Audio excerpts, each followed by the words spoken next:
Buenas tardes. Hoy vamos a hablar sobre el origen de la Revolución Francesa. Estamos en el vídeo número 3 de la unidad 2, en el cual estamos hablando de la era de las revoluciones. Hoy comenzamos a hablar de la Revolución Francesa, un periodo bastante largo, en el cual vamos a ver cómo cambian bastantes cosas en el continente europeo. De hecho, el inicio de la Revolución Francesa, la toma de la Bastilla, esta escena que estamos viendo aquí, marca el final de una etapa histórica y el inicio de otra. Estamos hablando del final de la Edad Moderna y el inicio de la Edad Contemporánea. El calado, la importancia que tuvo esta revolución en la posteridad, bueno, pues es indiscutible, aunque, bueno, pues hablaremos de algunos aspectos que, bueno, pues hay que tener en cuenta a la hora de entender un poquito más esta revolución, ¿vale? Sin más, vamos a empezar.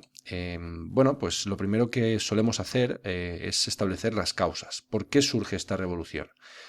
Bueno, pues se dio por varios motivos. En primer lugar, circunstancias de tipo político e ideológico. Por un lado, la Ilustración había calado hondo en los sectores burgueses intelectuales y, como todos sabéis, la Ilustración se caracterizaba, entre otras cosas, por la crítica hacia el absolutismo. El antiguo régimen, la sociedad estamental, todo lo relacionado con esta realidad política, económica y social que había estado presente hasta el momento, bueno, pues la Ilustración la pone patas arriba, ¿de acuerdo? De la misma forma, la Revolución Americana, lo que vimos en el vídeo anterior, dejó patente que era posible acabar con ese sistema absolutista. A nivel social y económico también también hubieron motivos, puesto que la población francesa estaba completamente descontenta. Pero estamos hablando también de todos los sectores sociales. En el caso del estamento privilegiado, la nobleza y el clero, bueno, pues con el absolutismo habían perdido mucho poder, ¿vale? Salimos en época medieval, de una época del feudalismo en el cual la nobleza había tenido un gran poder, incluso se había posicionado a la altura de los monarcas, eran completamente autónomos, gestionaban sus propios feudos. Y bueno, pues este sistema feudal poco a poco fue derivando, fue evolucionando hacia un sistema absolutista en la cual el monarca fue concentrando todos los poderes y dejando de lado o reduciendo notablemente el poder de la nobleza. Bueno, pues tanto la nobleza como el clero vieron menguar su poder frente al absolutismo, frente al poder del rey, y muchos llegaron a tener dificultades económicas por su nivel de vida. Es decir, mantener ese nivel de vida de lujo con las condiciones económicas tan significativamente viéndose tan reducidas, pues no fue fácil, ¿vale? En el ámbito de la burguesía, este grupo más dinámico, este grupo social que pertenece al tercer estado, no es un grupo privilegiado. Bueno, pues principalmente el problema era ese, que no tenían influencia política, no tenían capacidad de tomar decisiones. Y bueno, pues sus negocios en muchos casos fueron obstaculizados por el control de la economía por parte del monarca. Seguidamente, el campesinado. El campesinado estaba agobiado por la carga de tasas, de impuestos, y en esas condiciones, ocasionalmente cuando se producían algunas malas cosechas o algún fenómeno atmosférico que dificultaba el crecimiento, bueno, pues que las cosechas fuesen bien, pues ocurría que el campesinado pues se veía sin lo necesario para poder subsistir. ¿Qué ocurría en las ciudades? Bueno, pues los grupos urbanos más heterogéneos de toda índole pues vivían prácticamente en la miseria. Esta es la situación antes de la revolución, ¿vale? Pero siempre hay un acontecimiento que marca un antes y un después. Bueno, pues aquí en esta imagen, en esta caricatura, podéis ver un poco esa representación del tercer estado de un agricultor que sostiene pues una azada y que sostiene a los dos grupos privilegiados. Por un lado, el clero, lo tenemos aquí representado, y también la nobleza, ¿de acuerdo? Como podéis ver, está sosteniendo en sus espaldas, está cargando sobre sus hombros a estos dos grupos sociales, ¿de acuerdo?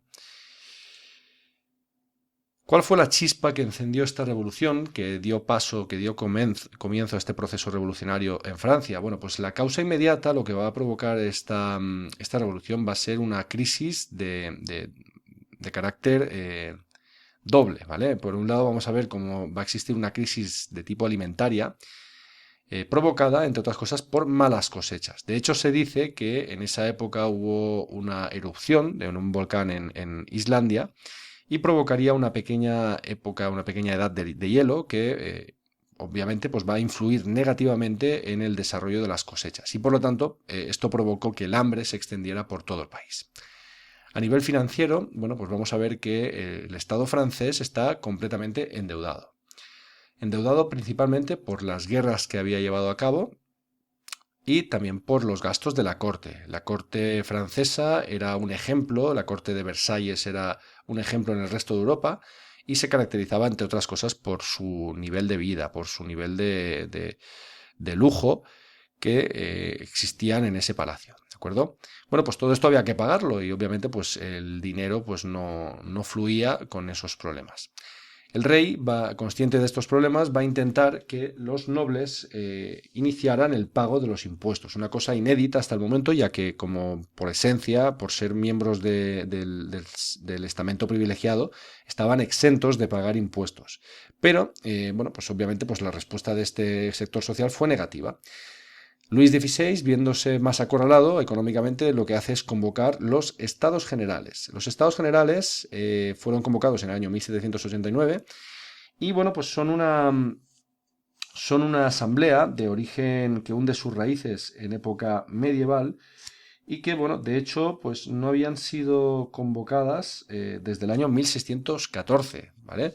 Estas asambleas tenían representación por un lado, del clero, que lo podéis ver aquí en esta esquinita, de la nobleza, que la podéis ver aquí. Aquí vemos al rey en una situación de presidencia, ¿vale? Presidiendo estos estados generales, y aquí justo debajo podemos ver la representación del tercer estado. Bueno, pues en estos estados generales, que no se convocaban desde el siglo pasado, eran la única herramienta que le quedaba al monarca para poder establecer nuevos impuestos, para poder ganar algo de dinero, algo de capital, para poder hacer frente a estos problemas, tanto financieros como alimenticios.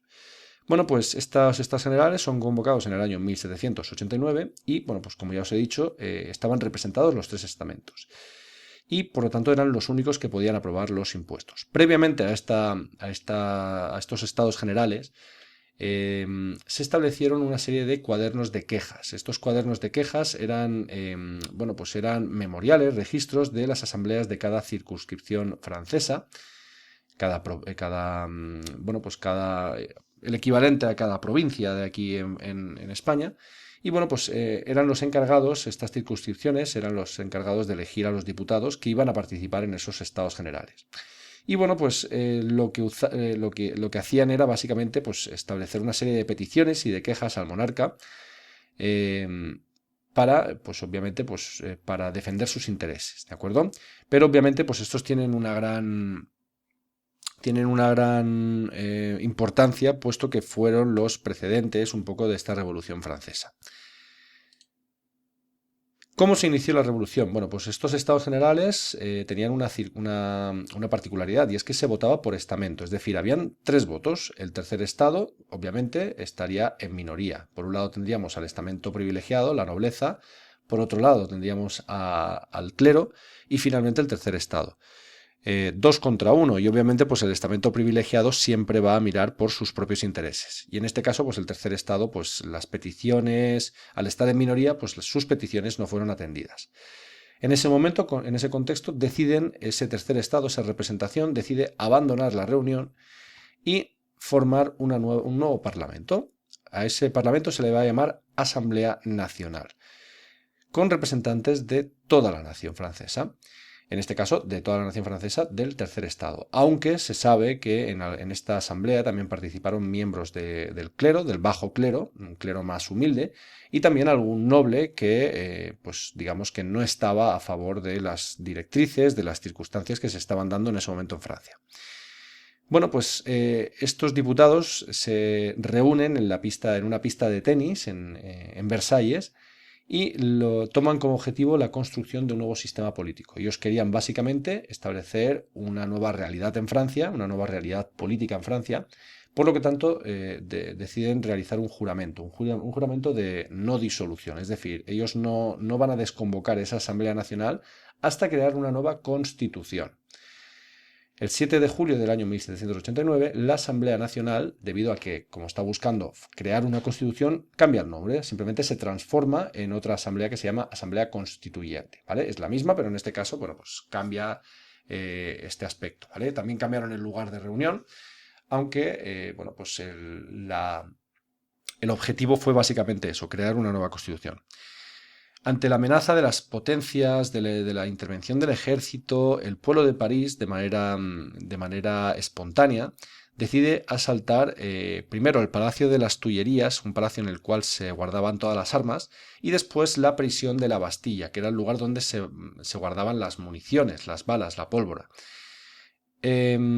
Este asalto marca el inicio de esa revolución, es el momento emblemático en el cual pues, todo el pueblo de París acude a esta fortaleza, la Bastilla, que era una prisión y era un símbolo también del absolutismo. En otras ciudades, obviamente, pues hubieron movimientos semejantes al de la capital, y también en el campo los campesinos se hicieron eco de estas protestas y empezaron a rebelarse contra los señores. Algo estaba cambiando y obviamente pues la continuación lo vamos a ver en el siguiente vídeo. Espero que os haya servido y nos vemos pronto. Un saludo.